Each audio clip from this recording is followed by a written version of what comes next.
Fala pessoal, tudo certo? Essa série aqui ela é um pouco diferente dos vídeos anteriores, tá? Ela se chama Classic Pencil, ou lápis clássico, como os artistas de antigamente, de outrora faziam, né? Era na mão, no lápis, ou você era bom ou você era marvado. Então, por isso eu resolvi criar essa categoria.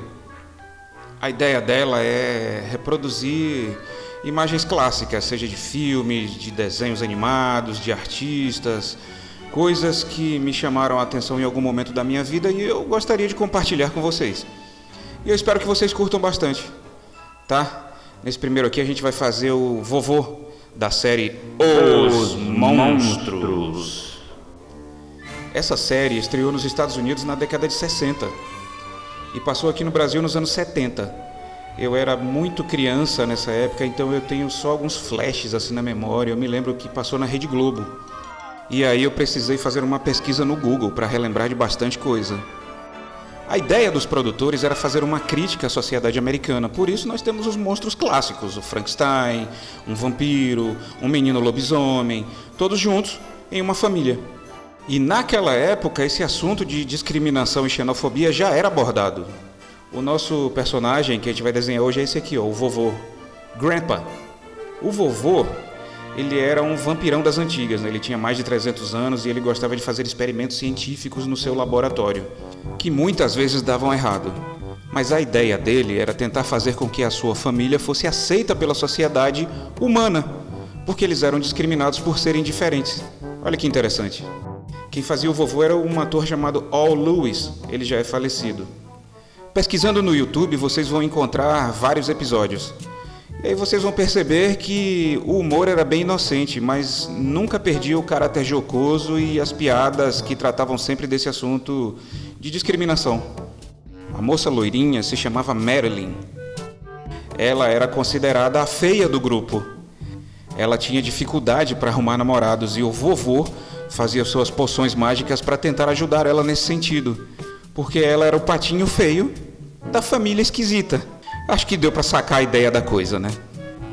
Bom, vamos desenhar, que é o que interessa. Eu comecei fazendo esse esboço aqui com o lápis HB, da Faber-Castell, bem simples, bem básico, segurando na ponta dele. A ideia aqui é deixar o lápis correr solto, num movimento fluido e natural, como tem que ser. Aqui eu já começo a definir umas áreas mais escuras. Esse lápis aqui, ele é da Faber-Castell também, mas é de uma série importada, da Polychromos, é alemão. E é o seguinte, material para desenho profissional não tem jeito, tem que ser importado mesmo. Eu fiz alguns testes com lápis de cor nacional e o resultado não ficou muito bom não. O lápis era duro, não rendeu, não conseguia esfumaçar. Deu maior trampo, aí o pessoal recomendou que usasse óleo de bebê, sabe, loucura total, e eu achei que o resultado acabou não ficando legal.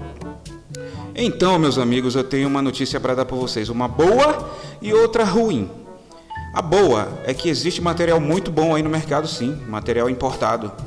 A ruim é que vai ser preciso abrir a carteira e fazer um investimento, tá? Porque vocês sabem que isso não é barato. Aqui a gente está falando de material para profissionais, não é coisa para criança.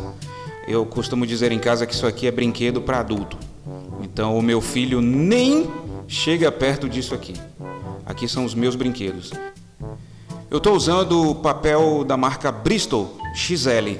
Ele é excelente para esse tipo de trabalho. Lápis de cor.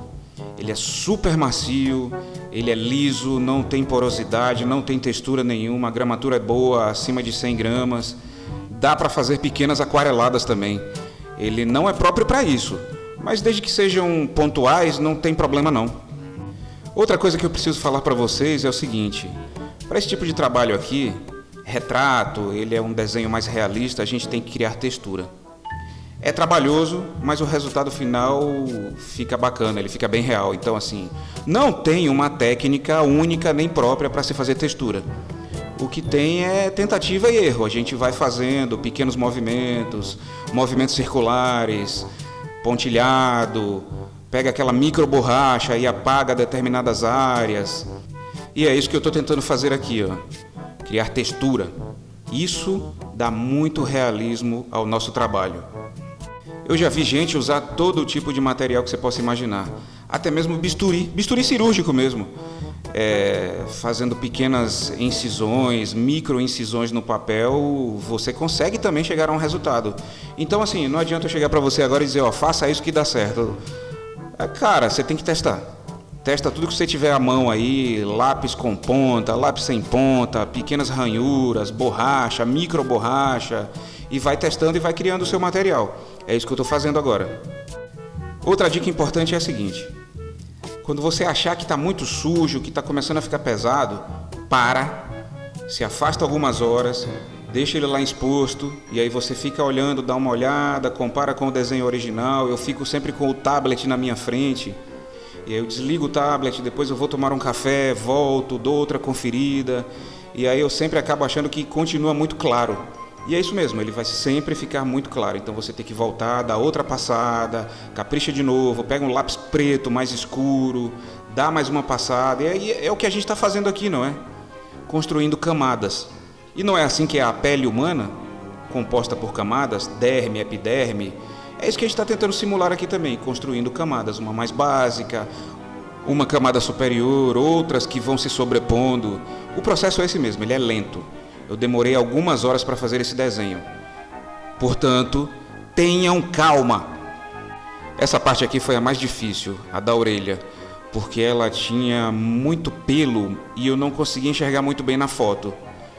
Bom, vocês podem imaginar, né? Essa série aqui era da década de 60, então naquela época não tinha Full HD, nem imagem com qualidade 4K. Eu consegui o melhor que eu pude no Google. E aí, quando eu dava zoom no tablet, eu não conseguia visualizar muito bem como é que era esse emaranhado de pelos e fios aqui, entendeu? Dessas áreas. Então eu tive de improvisar bastante. Outra dica importante, improviso, tá? Não tem como fugir disso. E essa capacidade de improvisar, é claro que vem de muito tempo de estudo e prática. Não dá para improvisar em cima de achismo, não tem isso. Isso aqui a gente está tratando de anatomia humana. Então eu tenho mais ou menos uma noção de como é que funciona a coisa, entendeu? Feixes musculares, pelos. Esses pelos, esses fios da orelha aqui, por exemplo, eles são mais crespos, eles são mais enroladinhos. Eu sei disso, eu tenho essa ideia porque eu já estudei isso, eu pratiquei. E eu sugiro que vocês façam o mesmo. Pratique, estude, pratique sempre. A capa eu acabei não gostando muito do resultado final.